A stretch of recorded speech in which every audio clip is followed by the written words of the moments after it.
gracias a los que están aquí, gracias a los organizadores y me alegra que haya sido de beneficio esta primera parte del taller donde hablamos de las primeras 4 perfecciones que hemos colocado como parte de la realidad convencional para hacer un poco un pequeño resumen de por qué estamos dividiendo las 6 perfecciones entre las 2 verdades, lo cual no es estrictamente así, pero ¿por qué?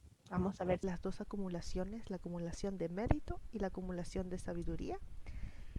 Recordando que el fin de semana anterior hablamos sobre las primeras 4 perfecciones, que aunque esta división no es estrictamente así, estas primeras 4 perfecciones están más orientadas hacia la acumulación de mérito y por lo tanto pertenecen a la realidad convencional, mientras que las últimas 2 están más orientadas hacia la acumulación de sabiduría. Pero no es estrictamente así, recuerden, cualquiera de las perfecciones que sea practicada, combinada con la visión de la vacuidad, hace acumular tanto mérito como sabiduría.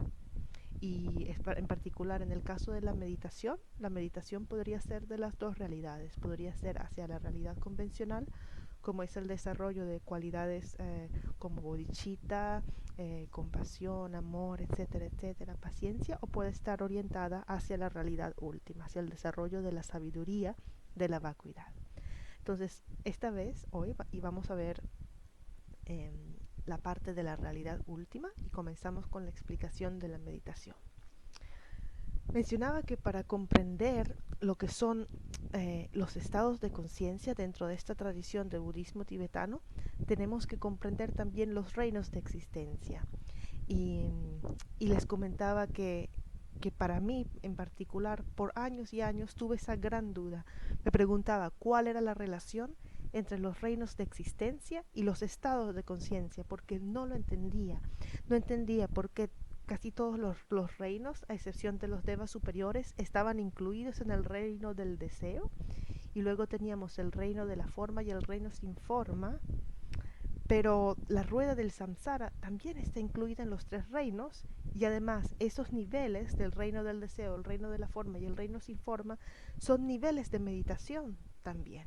Primera concentración, segunda concentración, tercera concentración. Entonces no entendía cuál era la relación hasta que por fin, gracias a la preciosa enseñanza de mi maestro Sewan Nyeman, me di cuenta de cuál era la conexión y quedó todo mucho más claro. Estos niveles de conciencia son niveles a los cuales puede pasar nuestra mente independientemente del reino en el cual nos encontremos físicamente. Entonces, todos los reinos de existencia de la rueda del samsara, aquí pueden ver la rueda del samsara, están incluidos dentro de los niveles de conciencia porque dependiendo del reino en el cual se nazca, uno está impulsado hacia un cierto estado de conciencia que es afín con el reino donde uno existe. Pero uno puede estar físicamente en uno de los 6 reinos de existencia y mentalmente, a través de la meditación, subir a los distintos niveles de conciencia. Entonces, ese era lo que me faltaba, esa era la comprensión que faltaba para comprender esto, que los reinos de existencia pueden ser físicos pero también mentales, y los niveles de conciencia son los estados en los cuales la mente de un ser que se encuentra en cualquiera de los 6 reinos de existencia puede colocarse. Entonces, aquí vemos la rueda del samsara, vemos en la parte de abajo los reinos inferiores, en la parte de arriba los reinos superiores.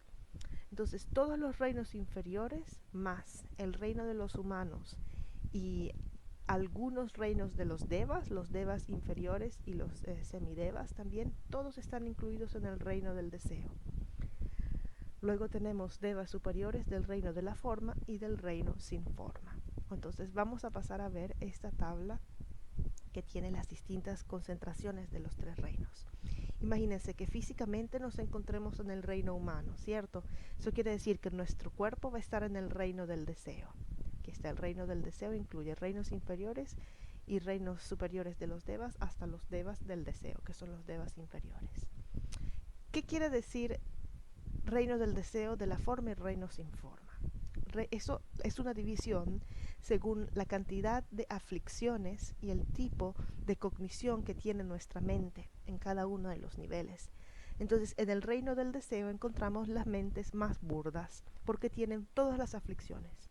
Todas las aflicciones se encuentran en la mente del reino del deseo, incluida las aflicciones más fuertes como apego y aversión. Luego tenemos en los reinos de la forma, se llaman de la forma o reinos tangibles, porque las percepciones que ocurren en estas concentraciones son tangibles, pueden ser formas, colores, sensaciones, ¿okay? Y no tenemos aflicciones burdas como la rabia. No existe la aflicción de la rabia, aunque sí existe la aflicción del apego, un apego sutil. Entonces, hay algunos devas que su estado mental en el momento en que renacen como deva se encuentra directamente en alguna de las 4 concentraciones del reino sin forma. Y hay un nivel aún más sutil que es el reino sin forma o reinos intangibles, en los cuales hay solamente cognición pura. No hay en sí objetos tangibles que esta cognición pueda percibir. Entonces por eso los llamamos reinos intangibles y hay 4 niveles, uno es más sutil que el otro.